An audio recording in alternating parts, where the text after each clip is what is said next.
आइए। Hello dear friends.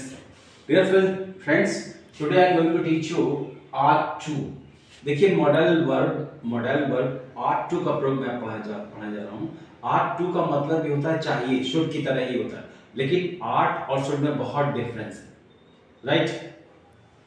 Art का प्रयोग वहां पे होता है जहां पर नैतिक कार्यों के लिए इसका इस्तेमाल किया जाता है, जो हमारे लिए जरूरी है, समाज के हिसाब से जरूरी है करना। ओके, तो देखिए इसका स्ट्रक्चर क्या होता है। सब्जेक्ट प्लस R2, वहां शुड लगाते हैं, R2 आ जाएगा, प्लस वर्ब की first form plus object. Okay dear friends, देखिए एग्जांपल, हमें देश की रक्षा करनी चाहिए, ये हम सबका कर्तव्य है, नैतिक जिम्मेदारी है कि हमें देश की रक्षा करनी चाहिए। हमें अंग्रेजी पढ़नी चाहिए, तो वी शुड रीड इंग्लिश या स्टडी इंग्लिश, राइट। लेकिन यहाँ पर क्या है, सब सामाजिक रूप से हमारी जिम्मेदारी है, हमारी नैतिक जिम्मेदारी है, ये हमें करना ही चाहिए, इसलिए हमें सड़क के बाएं चलना ही चाहिए। तो वहां पर R2 का प्रयोग होगा, राइट। ओके, वॉच, हमें देश की रक्षा करनी चाहिए, तो पहले वी सब्जेक्ट आएगा, ओके, फिर R2 का प्रयोग होगा, वी R2, फिर डिफेंड माय, रक्षा करना, ओके, या protect, we are to defend the country, हमें देश की रक्षा करनी चाहिए, ओके, हमें। और नेक्स्ट है, अगर निगेटिव इसका जाए, हमें देश की रक्षा नहीं करना चाहिए, वैसे अच्छा नहीं लग रहा है मॉडलिंग इसको बोलना, तो लेकिन आर्ट के बाद फिर नॉट आता है, से we art not to defend the country, क्या हमें देश की रक्षा करनी चाहिए, तो art we to defend the country, क्या के लिए आर्ट हम पहले लगाते हैं, जैसे शुड लगाते हैं, शुड की जगह पर आर्ट का प्रयोग कर देंगे, राइट। ओके, वॉच, तुम्हें माता पिता की देखभाल करनी चाहिए, तुम्हें माता पिता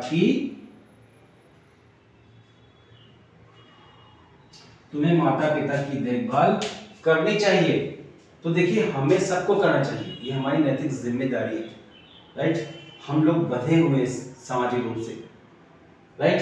तो तुम्हें माता पिता की देखभाल करनी चाहिए, तो पहले तुम्हें की अंग्रेजी आएगी यू, फिर चाहिए की अंग्रेजी आएगी यू आर टू, फिर क्या करना चाहिए, देखभाल करनी चाहिए, उसकी अंग्रेजी आएगी, तो we are to look after, मैं देखभाल करना, फिर किसको देखभाल करना चाहिए, माता पिता की, the parents, okay.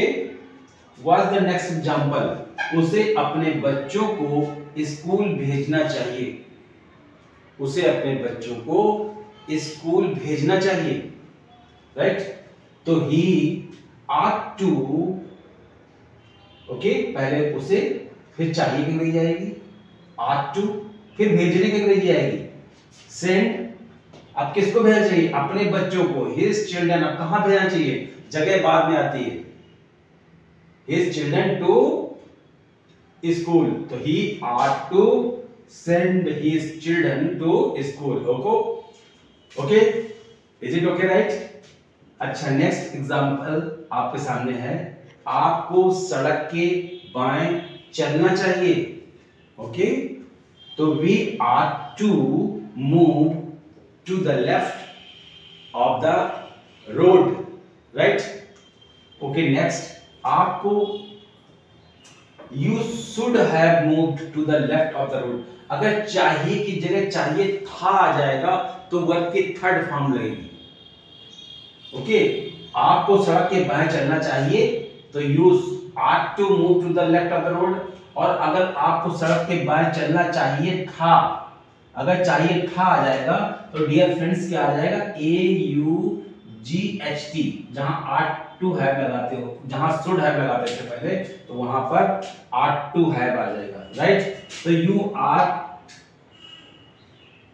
ought to have moved to the left of the road, आपको सड़क के बाएं चलना चाहिए था, तो you ought to have moved to the left of the road, चाहिए में should आता है, और चाहिए था लगा होता है तो should have आता है, राइट। ये ट्रांसलेशन आपको बहुत कम मिलते हैं, इसलिए इनका स्टडी करो। तो ये कंपटीशन में सब बहुत आते हैं, करेक्शन में, राइट, एरर्स में, राइट। ओके, नेक्स्ट है वही सेम चीज है, आट टू हैव।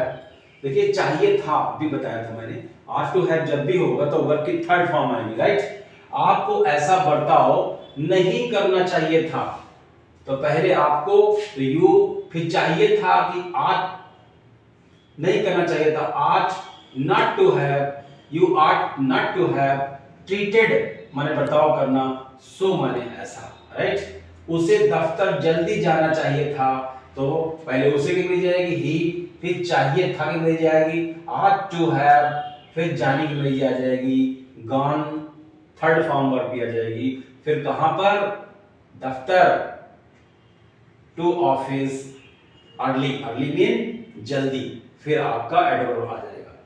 नेक्स्ट है, हमें बड़ों का सम्मान करना चाहिए था, हमें बड़ों का सम्मान करना चाहिए था, राइट। तो वी ought to have respected the elders, okay. बहुत ज्यादा ये आता है ट्रांसलेशन बोलचाल में, इसलिए इनकी अच्छी प्रैक्टिस करिए, राइट। ओके, नेक्स्ट है ought to be, होना चाहिए।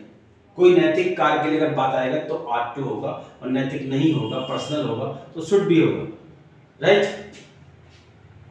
तो देखिए, you ought to be in the office on time, आपको समय पर दफ्तर पर होना चाहिए, आपको समय पर दफ्तर पर होना चाहिए, तो you ought to be in the office on time। आपको आभारी होना चाहिए, you ought to be grateful। तो I hope it is clear, please study it as better as you can to get the command over these modal verbs which are very important in spoken and written English. With this I am coming to an end. Please keep on studying. All the best.